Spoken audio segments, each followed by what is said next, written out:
Was reinigt die Luft besser? Pflanzenwurzeln oder spezielle Filtersysteme? Im Handel gibt es zwar jede Menge verschiedener Luftfilter, aber was funktioniert am besten? Das sollten Sie für uns herausfinden. Der Umwelttechniker Dr. Stefan Schumacher mit einem Laborexperiment und die Familie Bauer in einem Praxischeck bei sich zu Hause. Denn bei den Bauers haben gleich mehrere Familienmitglieder Probleme mit Allergenen in der Luft. Die beiden Kinder, Johnny und Joyce, leiden unter allergiebedingtem Asthma, genau wie ihre Mutter. Die beiden haben auch Hausstaubmilbenallergien und müssen da genauso wie ich darauf achten, gerade nachts bemerkbar. Häufiges Putzen, ein spezieller Staubsauger, extra Allergikerbetten und regelmäßiges Lüften. Die Großfamilie aus der Oberpfalz hat sich auf die Krankheit der drei eingestellt. Jetzt sind sie auf der Suche nach einem Luftreiniger und sind erschlagen von dem Angebot. Ich glaube, da kann man ganz schön viel Zeit investieren, um sich damit zu beschäftigen. Und dann, ob die Garantie dann ist, dass man das Richtige erwischt, ist auch fraglich.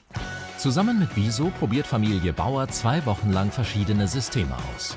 2 sind besonders verbreitet. Zum einen Luftreiniger mit einem Aktivkohle- und einem Schwebstofffilter, dem sogenannten HEPA-Filter. Kosten für das Gerät 310 €.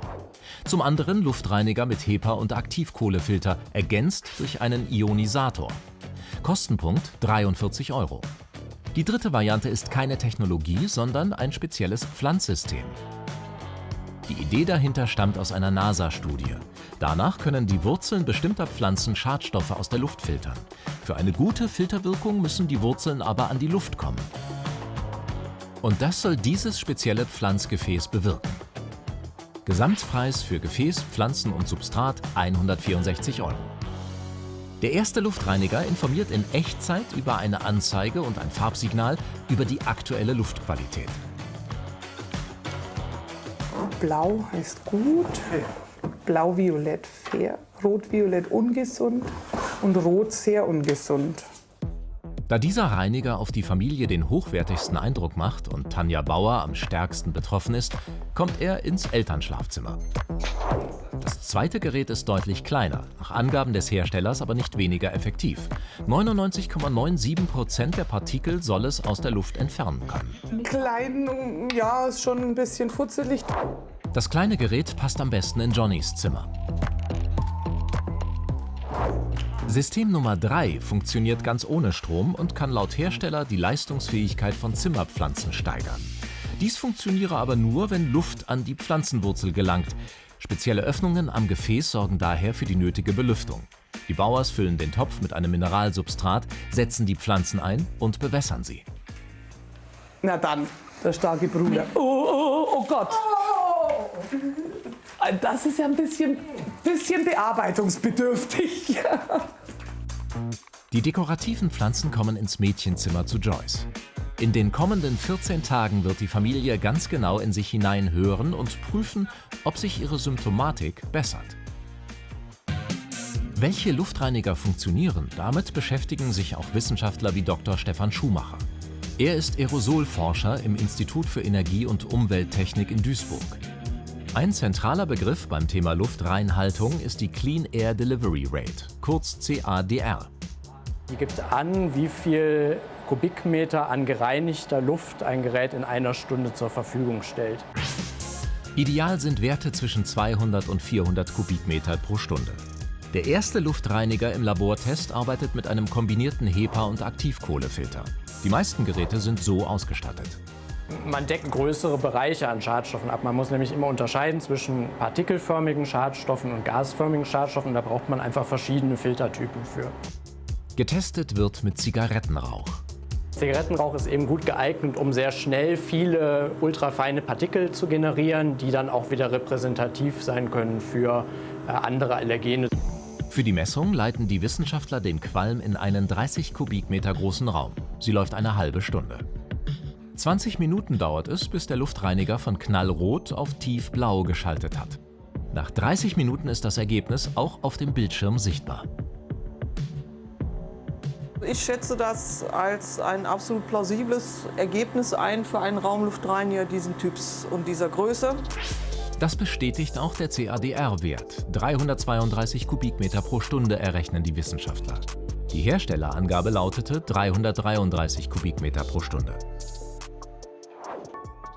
In der Oberpfalz hat das Gerät ebenfalls gute Arbeit geleistet. Vor allem die Nächte waren gut. Tanja Bauer hatte keinen einzigen Hustenanfall. Dass das Gerät wirklich arbeitet und sofort Feedback gibt, merkt sie auch beim morgendlichen Bettenmachen. Das ist gerade beim Bettenmachen immer enorm zu sehen, dass dadurch wirklich viel aufgewirbelt wird und die Belastung wieder steigt. Also das ist Wahnsinn, haben wir nicht gedacht, aber es geht auch dann schnell wieder runter. Bei Gerät Nummer 2 steht nichts von einem CADR-Wert. Eine Angabe entdecken wir nur im Internet. 51 bis 150 Kubikmeter pro Stunde heißt es da. Und wir stellen noch etwas fest. Entgegen der Herstellerangabe hat der Reiniger gar keinen Aktivkohlefilter. Er besteht nur aus einem HEPA-Filter und einem Ionisator. Und so funktioniert solch ein Ionisator. Das ist meistens eine sehr spitze Nadel, an die eine Hochspannung angelegt wird, die dann Ionen in der Luft erzeugt. Und diese Ionen laden die Partikel auf und geladene Partikel kann man leichter abscheiden auf Filtern als ungeladene Partikel. Nachdem sowohl der Glaswürfel als auch der Messraum gereinigt worden sind, startet Test Nummer 2 mit der gleichen Menge Zigarettenrauch. Ute Schneiderwind startet das Gerät. Es arbeitet weder schnell noch gut, was deutlich an der Abklingkurve zu erkennen ist und an dem Messergebnis. Der CADR-Wert liegt hier bei annähernd 0 Kubikmeter pro Stunde. Auf unsere Anfrage, warum der Reiniger in unserem Test quasi wirkungslos ist und der versprochene Aktivkohlefilter fehlt, hat der Hersteller bislang nicht reagiert. Zu Hause bei den Bauers hatte sich Johnny sehr schnell an den kleinen Luftreiniger gewöhnt. Restlos überzeugt ist die Familie von dem Gerät aber nicht, auch wenn es dem Sohn erst einmal geholfen hat. Er hat jetzt nicht mehr gehustet, aber vielleicht liegt es daran, dass er mit dem Kopf genau daneben liegt. Vielleicht hat das was gebracht, aber ich kann mir nicht vorstellen, dass es den ganzen Raum vom Staub befreit hat, weil ich musste nach wie vor genauso Staub wischen wie vorher. Und jetzt die Pflanzen. Sind sie besser als die technischen Systeme? Auch hier benennt der Hersteller keinen CADR-Wert, erklärt aber auf seiner Internetseite, das System könne bis zu 40 Kubikmeter Luft in 24 Stunden reinigen. Das entspräche einem Wert von 1,6 Kubikmeter pro Stunde. Die Messung ergibt 7 Kubikmeter pro Stunde, immerhin ein höherer Wert als vom Hersteller angegeben. Diese Werte sind der kleinen Joyce aus der Oberpfalz egal. Ihre Pflanzen haben ihr gut getan. Seit wir die Pflanzen haben, muss ich nicht mehr so viel husten. Von 4-5 Tagen in der Woche hat sie husten müssen und jetzt überraschenderweise nicht einmal in den 2 Wochen.